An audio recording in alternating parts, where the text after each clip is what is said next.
20-এর মাঝখান দিয়ে 10 হান্দায় দিয়ে 30 করে ফেলবে।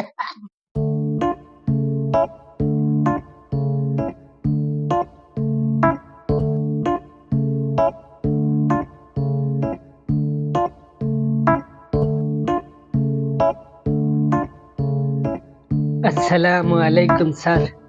ওয়ালাইকুম আসসালাম। বসেন। আপনার জন্য কি করতে পারি? স্যার আমি তো অনলাইনে খবর পাইছি হাফেজ.com আমার লোক লাগবে। না, এটা ঠিক আছে, আমরা লোক পর্যাপ্ত দিতে পারবো। আপনার কতজন মুসল্লি লাগবে? স্যার মুসল্লি না স্যার, আপনি বিষয়টা বোঝেন নাই আমার। একটু বুঝাই বলেন। মানে তারাবি পড়ার জন্য হাফেজ লাগবে, হাফেজ। ও, হাফেজ লাগবে। হ্যাঁ স্যার। এটা খুব ভালো কথা। আপনি এখানে আসছেন, ভালো হচ্ছে। এই, আমরা তো হাফেজ দেই সাধারণত। আমাদের এখানে 3 ক্যাটাগরির হাফেজ আছে। আপনার কোনটা লাগবে? স্যার এই জন্যই তো আমি আসছি স্যার, আচ্ছা। বোঝেন না। আমি জানি যে আপনাদের এখানে অনেক রকম হাফেজ পাওয়া যায়। জি, জি। আমার একটা ভালো হাফেজ লাগবে। না, আমাদের এখানে সব স্টাফের মাল মানে হাফেজ ভালো। তার মধ্যে একটা ক্যাটাগরি আছে, অল্প একটু পার্থক্য আছে।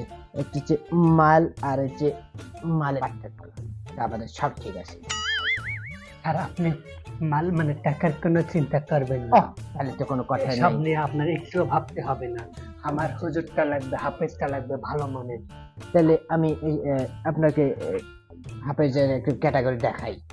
হ্যাঁ স্যার, শুনি একটু। এই প্রথম স্টেপে যেটা আছে খুবই ভালো, চমৎকার। আপনার ভালো হবে। আচ্ছা শুনি আমি একটু একটু। দেখাই। الحمد لله رب العالمين স্যার একটু রাখেন স্যার। الرحمن الرحيم স্যার একে তো অনেক ভদ্র লাগতেছে। এখনকার যুগে তো এরকম চলে না, বুঝেন নাই? আমার তো মসজিদে মুসল্লিকে আটকাইতে হবে। ওকে, হাফেজ কি আটকাইতে পারবে না? হে তো দেখি একদম ভদ্রা। ভদ্রা? হ্যাঁ। না, এর থেকেও আরো উন্নত মানে আপনি কি কুলাইতে পারবেন সেটা আগে আপনি বলেন। টাকা নিয়ে একেবারেই চিন্তা করবেন না। আমাকে এর চাই ভালো মাওলানাটা দেখান আপনি। ও আচ্ছা, বুঝতে পারছি। টাকার তো কোনো সমস্যা টাকার নেই। কোনো তাহলে সমস্যা আপনাকে দ্বিতীয় কোয়ালিটির মাওলানাটা দেখাচ্ছি, ঠিক আছে? ইনি কিন্তু খুবই ভালো, বাংলাদেশে ইনি কিন্তু খুব চলতেছে। হ্যাঁ,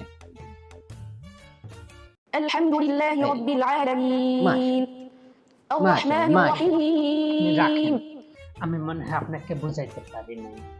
জি। আপনি আমাকে উন্নত মানেরটা দিবেন, একদম আপডেট আছে না? ও আপডেট মাল, Update মানে মাওলানা। মাওলানা। এই মাওলানা তো আছে, কিন্তু এটা তো আপনার দেশি দিয়ে হবে না, বিদেশিটা লাগবে।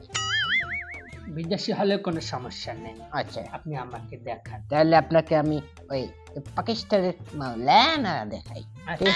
উনি কিন্তু আপডেট পাওয়া ভার্সন মাল মাওলানা। উনি খুবই ভালো হবে আপনার জন্য। الرحمن الرحيم مالك يوم الدين إياك نعبد وإياك نستعين اهدنا الصراط المستقيم আমার একদম পছন্দ হয়েছে। আমি জানতাম আপনার আমি দেশি তো দিয়ে হবে এমনটাই না। খুঁজছিলাম। আচ্ছা, আপনার কাছে তো অনেক কালেকশন। জি জি, আমরা পর্যাপ্ত আপনি রাখি। সিলেক্ট করে দেন, এইটাই আমার পছন্দ হয়েছে। এটাই ছিলেন। হ্যাঁ আপনি একখানে সিলেক্ট করেন। এই সিলেক্ট করার আগে একটা কন্ডিশন আছে। মানে ইনি তো বাংলাদেশের না, ইনি তো পাকিস্তানের। পাকিস্তান আর বাংলাদেশ অনেক ডিস্টেন্স। এর জন্য একটা সিস্টেম আছে। উনি তো হেঁটে আসবেন না, ওনাকে আসতে গেলে ফ্লাইটে আসতে হবে, মানে প্লেনে আসবে, প্লেন। ওরে ওরে পেলে বুঝতে ওই পারছি। প্লেনে আসতে গেলে ওনার এই বুকিং দিতে হবে, ফ্লাইটে বুকিং দিতে হবে, বুঝতে পারছেন? এই বুকিং দিতে গেলে উনি কিন্তু ওখানে 1.5 লাখ টাকা দিতে হবে, বুঝতে পারছেন? আচ্ছা টাকা নিয়ে আপনি ভাববেন না। আচ্ছা, তাহলে এটা তো যাতায়াতের ব্যবস্থা, এটা গেল। আরো কিছু কন্ডিশন আছে।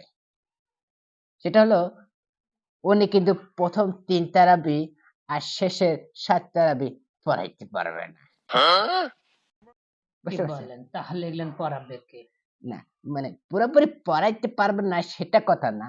উনি যেহেতু আপডেট পাওয়া মাল, মানে Update মাওলানা, ওনার কাছে সেই ব্যবস্থাও আছে। উনি যে 20 তারাবি শুরু করবে, ওই 20 এর মধ্য দিয়া এই সামনের 3 পেছনের 7, 10 20-এর মাঝখান দিয়ে 10 হান্দায় দিয়ে 30 করে ফেলবে। মানে এসব আদায় হয়ে যাবে। জি, মারহাবা। উনি আমার তো ভার্সন এমনটা। পাওয়া মাল এরকমই হয়। হ্যাঁ, আমাদের মুসল্লিদের সময় বেঁচে যাবে। আমি জি, জি। এমনটাই খুঁজছিলাম। আচ্ছা, আপনি সিলেক্ট করেন একটা। তাহলে বুকিং করে দেব। হ্যাঁ, হ্যাঁ, আপনি সিলেক্ট করেন। পাকিস্তানি। পাকিস্তানের এটাই লাগবে আমার। আচ্ছা। তাহলে আপনাকে অ্যাডভান্স কত দিতে হবে বলেন? অ্যাডভান্স তো নেই না, কিন্তু ওই ফ্লাইটের যে বুকিংটা করতে হবে ওখানে তো আমার 1.5 লাখ টাকা লাগতেছে। আপাতত 1.5 লাখ টাকা দিলে হয়। এই যে এখানে আপনার 1.5 লক্ষ টাকা আছে। আপনি রেখে দেন। আরে গণা লাগবে ও না। আচ্ছা, আচ্ছা। আমার গণা উপর লাগবে। বিশ্বাস রাখেন। তাহলে আমি আসছি নাকি? আচ্ছা, জি, জি, আপনি আসেন। আমি বুকিং দিয়ে দিচ্ছি অলরেডি। আসসালাম। ওয়ালাইকুম আসসালাম।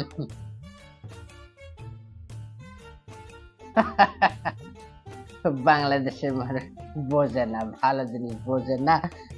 যখন ভালোটা দিলাম এই পছন্দ করলে না, যখন অসল মালটা দিলাম তখন সে পছন্দ করলো। ভালো মালের কদর বোঝে না।